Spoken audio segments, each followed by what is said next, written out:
Gareth, how was that? Oh, very enjoyable.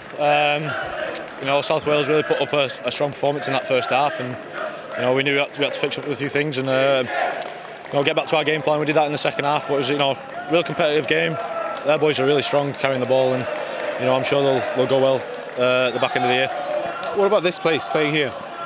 Oh, it's fantastic. I think last time I played here it was grass, so a bit of a shock to see the 4G, but no, it's fast service. Allows for a lot of quick rugby league, and I think the fans got that today. It was enjoyable to play on.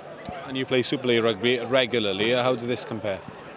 Oh, this was a real test. It's not in any way a real step down or anything like that.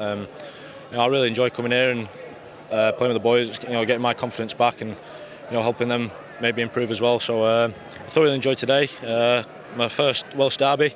Enjoyed it, and look forward to next week. Thank you, Gareth. Thanks, mate. Thank you. Anthony, you look a happy man. Oh, I'm relieved. Fair play to Cyfweliad Scorpions. They certainly asked a lot of questions of us in the first half, and I thought we scored 2 tries within about 5 minutes just before the break, and I think that sort of put us back on the front foot. And if we didn't get those 2 tries before the break, then I don't know, it could have been a different story. It looked like those Super League boys made a real difference out there. Yeah, massively. I mean, Gareth O'Brien's a quality player, but our own players are also complementing that as well. It is nice to have George King going forward for us as well.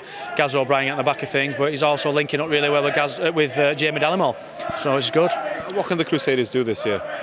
I just take each game as it comes. We made 1 goal to get to the cup final in Blackpool. We've done that. The next step now is try and win that, and then obviously we've got another league game just before that against Hemel, and I just take each game as it comes. Let's hope we can beat Hemel and just keep moving up the table, and let's see where we finish. Well, congratulations anyway. No, thank you very much.